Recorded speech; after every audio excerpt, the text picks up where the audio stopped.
Welcome to Lakshya Coaching Classes, students. My name is Samiret Sagar and I am going to give you some important tips about the time management of the social studies paper today.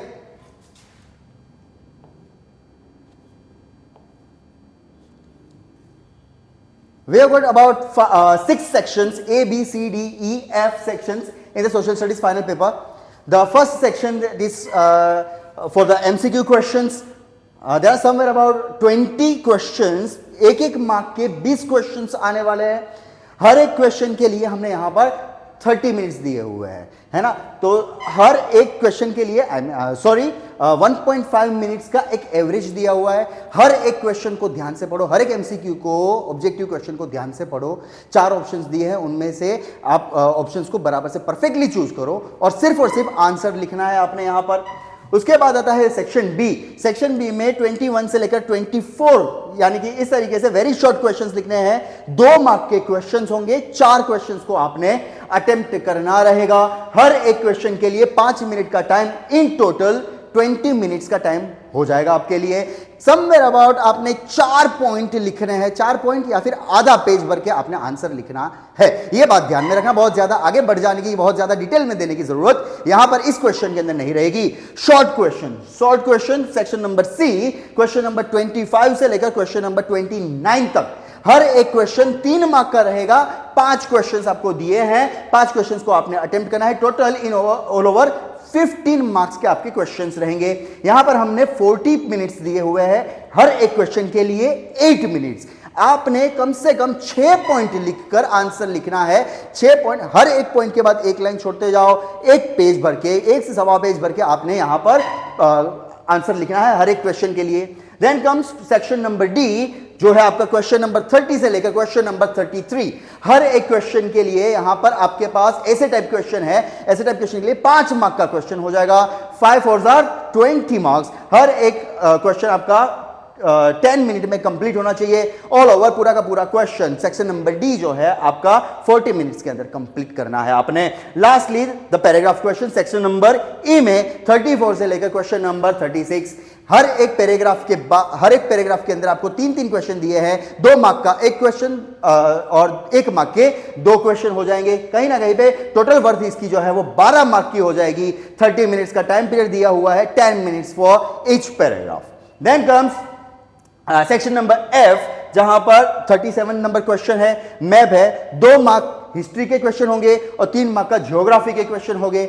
आपको हमने 5 minute का time दिया हुआ है. अच्छे से historical places और geographical places जो है, हिस्ट्रिकल प्लेसेस को आपने रिकॉग्नाइज करना होगा और जो ज्योग्राफिकल प्लेसेस जो दी हुई है, नाम दिए हुए, उनको वहां पर पुटअप करना, मैप के पुटअप करना होगा. इस तरीके से 1 मिनट का टाइम आपको मिल जाएगा.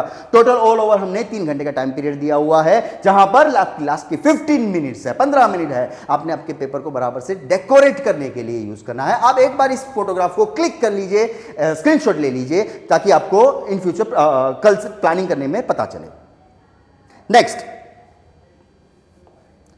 यहां पर मैंने कुछ बहुत ही इंपॉर्टेंट क्वेश्चन जो है, जो आपके पूरे चांसेस है कि कल के पेपर में आ सकते हैं, उन क्वेश्चंस को यहां पर मैंने मार्क करके दिया हुआ है.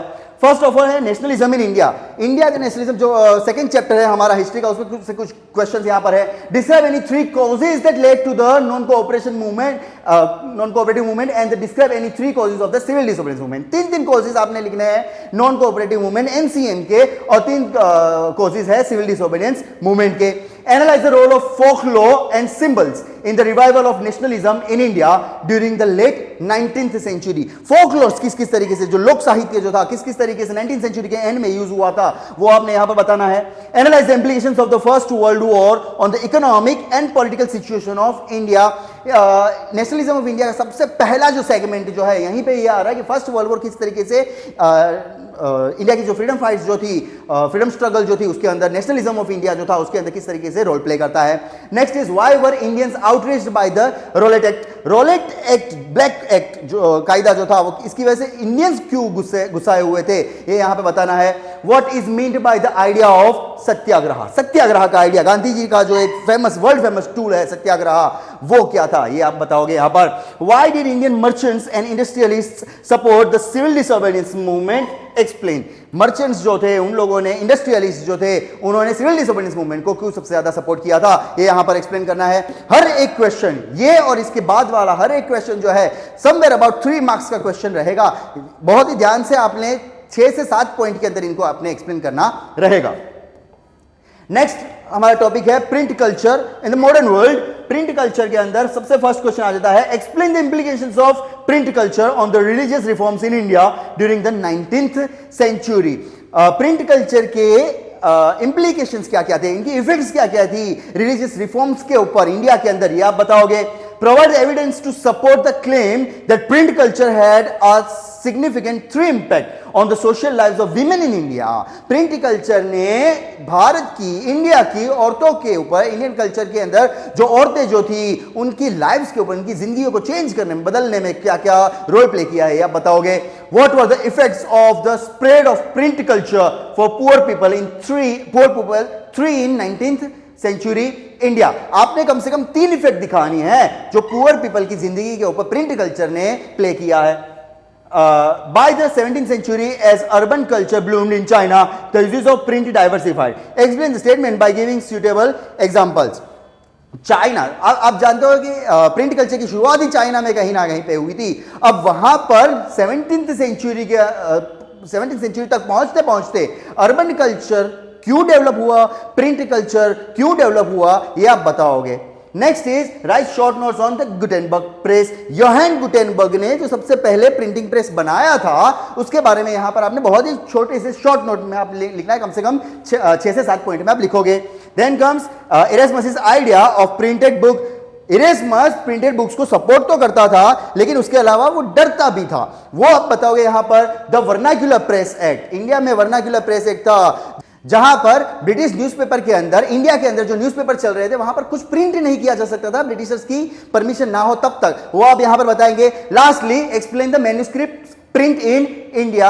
मैन्युस्क्रिप्ट प्रिंट्स किस तरीके से इंडिया में ज्यादा से ज्यादा पब्लिश हो रही थी उसके बारे में बताएंगे। जो स्टार्टिंग का वर्जन जो था प्रिंटिंग का, प्रिंट कल्चर का, मैन्युस्क्रिप्ट जो हाथ से लिखी जाती हुई बुक्स जो थी उसके बारे में हम यहां पर बताएंगे। Next, give reasons for the following. Print culture का ही एक छोटा सा हिस्सा है जहां पर इन क्वेश्चंस को, इन 4 क्वेश्चंस को आप बताओगे, रीजंस देने हैं आपने। सबसे पहला है wood block print only came to Europe after 1295। 1295 के बाद ही वुड ब्लॉक पेंटिंग यूरोप में कैसे पहुंची ये बताना है मार्को पोलो के थ्रू। जो आप बताओगे इटालियन एडवेंचर जो इटालियन एक्सप्लोरर जो था वो मार्को पोलो, जो चाइना से इटली तक प्रिंटिंग को लेकर गया था, उसके बारे में बताएंगे। Martin Luther was in favour of print and spoke out in praise of it. Martin Luther, उसको किस तरीके से प्रिंट ने हेल्प किया था। हम जानते हैं कि रोमन कैथोलिक चर्च को 2 हिस्सों में बांट देने वाला प्रोटेस्टेंट रिफॉर्मिस्ट जो था मार्को पोलो, उसने मार्टिन ल्यूथर, उसने किस तरीके से 95 थीसिस के थ्रू चर्च के 2 हिस्सों में बंटवारे कर दिए थे। The Roman Catholic Church began keeping an index of prohibited books from the mid 16th century. Mid 16th century में रोमन कैथोलिक चर्च ने क्यों प्रोहिबिटेड बुक्स का एक इंडेक्स बनाना स्टार्ट किया था, एक लिस्ट बनाना स्टार्ट किया था? Because of Menocchio. कुछ क्लिक हो रहा है? Exactly. Gandhi said that the fight for Swaraj in the fight is a fight for liberty of speech, liberty of the press and freedom of association. Gandhi ने ये coat जो दिया था कि स्वराज की जो फाइट जो है, फ्रीडम की जो फाइट है, वो क्यों लिबर्टी ऑफ स्पीच की फाइट है, क्यों लिबर्टी ऑफ प्रेस की फाइट है, फ्रीडम ऑफ एसोसिएशन की फाइट है। गांधी का ये स्टेटमेंट देने के पीछे रीजन क्या था? Next is federalism. फेडरलिज्म के अंदर सबसे पहला क्वेश्चन, 2 ही क्वेश्चन सबसे ज्यादा इंपॉर्टेंट मुझे तो दिख रहे हैं। What makes India a federal country? India federal country क्यों है? फेडरलिज्म के हमारे पास 7 फीचर्स दिए हुए हैं। आपने सिंपली ये दिखाना है कि ये 7 फीचर इंडिया में काम कर रहे हैं। और अलग अलग लेवल है, मल्टीपल लेवल की गवर्नमेंट है, मल्टीपल ऑर्गन्स है, ये सारा आप यहां पर बताओगे। हमारे पास ज्यूरिडिक्शन है, 4 लिस्ट ज्यूरिडिक्शन के दिए हुए हैं, वो 4 लिस्ट यहां पर एक्सप्लेन करोगे। What is a collision government? Collision government, multiple political parties जो एक साथ जुड़कर जो एक गवर्नमेंट बनाती है, कोलिजन गवर्नमेंट, वो आप यहां पर एक्सप्लेन करेंगे। Next is development. इकोनॉमिक्स का सबसे फर्स्ट चैप्टर है। How is the issue of sustainability important for the development? Development sustainable development होना चाहिए। क्यों होना चाहिए भाई साहब सस्टेनेबल डेवलपमेंट? ताकि हमारी आज की नीड्स को फुलफिल करते हुए फ्यूचर की नीड्स को भी ध्यान में रखा जाए और रिसोर्सेज को खत्म ना कर दिया जाए। That is the sustainable development. What is per capita income? Average income, total national income upon the population of the country.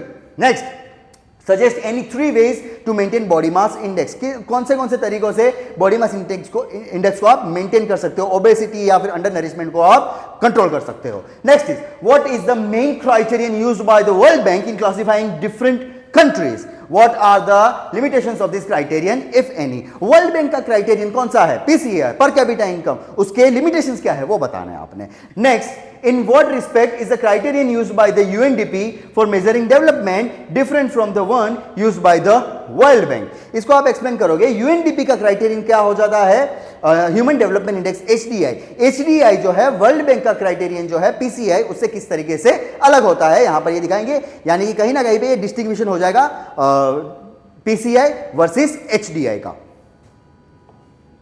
Lastly हमारे पास ज्योग्राफी का सिलेबस है एग्रीकल्चर। एग्रीकल्चर की कुछ इंपॉर्टेंट क्वेश्चंस है। Why is agriculture called the backbone of Indian economy, क्यों agriculture सबसे ज्यादा तो प्रोडक्शन ही एग्रीकल्चर कर रहा है और कहीं ना कहीं पे सबसे ज्यादा एम्प्लॉयमेंट जो है वो दे रहा है agriculture sector, primary sector. Second, agriculture gives a boost to the industrial sector, justify the statement with any 3 relevant points. Agriculture जो है वो बूस्ट दे रहा है इंडस्ट्रियल सेक्टर को। हर एक सेक्टर, जैसे हमने इकोनॉमिक्स में देखा था कि हर एक सेक्टर दूसरे सेक्टर के ऊपर डिपेंडेंट होता है, यहां पर एग्रीकल्चर सेक्टर हमें डिपेंडेंट रहता हुआ दिख रहा है, या फिर एग्रीकल्चर सेक्टर बूस्ट देता हुआ, जितना ज्यादा प्रोडक्शन हो रहा है उतना ज्यादा रॉ मटेरियल का प्रोडक्शन, उतना ज्यादा इंडस्ट्रियल सेक्टर को भी डेवलपमेंट करने का मौका मिलेगा।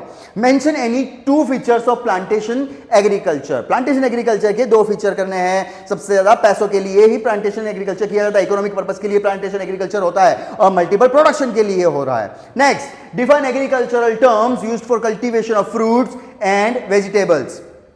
फ्रूट और वेजिटेबल के प्रोडक्शन के लिए, मैन्युफैक्चरिंग के लिए, कल्टीवेशन के लिए एग्रीकल्चर टर्म कौन सी यूज की जा रही है, horticulture.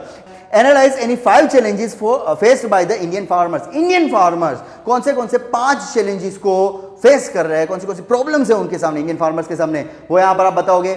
Manufacturing industries are considered the backbone of economic development, justify the statement. जितना ज्यादा प्रोडक्शन होगा, जितना ज्यादा जीडीपी होगा, उतना ज्यादा इकोनॉमिक इनकम हो जाएगा, और जितना ज्यादा एक्सपोर्ट आप करोगे, जितना ज्यादा इकोनॉमिक इनकम बढ़ेगा, उतना ही ज्यादा डेवलपमेंट में आपको सपोर्ट मिलेगा। ये आपने जस्टिफाई करना है।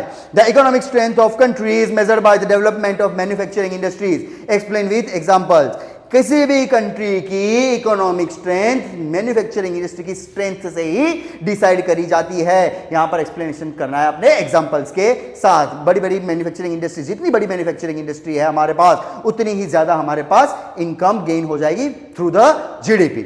Next, how has information technology affected the electronic industry, explain. Information technology, IT sector की वजह से, आईटी सेक्टर की गेन की वजह से क्यों इलेक्ट्रॉनिक इंडस्ट्री डेवलप हो रही है। जितने ज्यादा मोबाइल है, लैपटॉप्स है, इंटरनेट है, इसका स्कोप जितना ज्यादा बढ़ रहा है, उतना ही ज्यादा हमारे यहां पे इलेक्ट्रॉनिक इंडस्ट्री भी आगे बढ़ते जा रही है। स्टूडेंट्स, आपके पास 80 मार्क्स का पेपर है। 80 मार्क्स के अंदर आपको 4 सब्जेक्ट्स आपको दिए हुए हैं, geography, economics, civics and history. हर एक सब्जेक्ट जो है, छोटा सब सब्जेक्ट जो है वो आपको 20 मार्क्स की वेई इन करता है, और सबसे फायदेमंद इस तरीके से आपके लिए हो जाएगा इकोनॉमिक्स, ज्योग्राफी और सिविक्स, क्योंकि 20 मार्क्स के लिए बहुत ही इजीएस्ट चैप्टर्स आपको दिए हुए हैं। हाँ, थोड़ा सा लेंथी पार्ट हो जाएगा आपके लिए हिस्ट्री को समझ। हिस्ट्री आपको 3 ही चैप्टर दिए हैं, मे बी थर्ड चैप्टर को अगर हम देखें, ग्लोबलाइजेशन वाले चैप्टर को देखें, तो उसमें एक सेगमेंट दिया हुआ है, तो कहीं ना कहीं 3 चैप्टर जो है वो 20 मार्क के लिए बहुत ही लेंथी पार्ट है। तो सबसे पहले 3 सब्जेक्टों पर कॉन्सेंट्रेट करेंगे, पूरा का पूरा रिवाइज कर लेंगे। ज्योग्राफी, इकोनॉमिक्स और सिविक्स बहुत ही ईजी सब्जेक्ट हैं, बहुत ही ईजी चैप्टर्स दिए हुए हैं। लास्टली आप कॉन्सेंट्रेशन करने बैठेंगे आपके हिस्ट्री के ऊपर। कहीं ना कहीं पे इससे आपका जो लोड जो है पूरे सब्जेक्ट को कवर अप करने का, वो बहुत ही ज्यादा ईजी हो जाने वाला है। इन सारे सब्जेक्ट, इन सारे क्वेश्चंस को जो मैंने यहां पर दिए हुए हैं, उन क्वेश्चंस को बराबर से सॉल्व करो। अगर कोई डाउट आ रहा है तो आप मुझे इस नंबर पे कांटेक्ट कर सकते हैं, 7352912345। इस नंबर पे आप मुझे कांटेक्ट कर लीजिए, मैं आपको पीडीएफ तुरंत ही भिजवा दूंगा। That's it. All the best for the paper tomorrow. Thank you.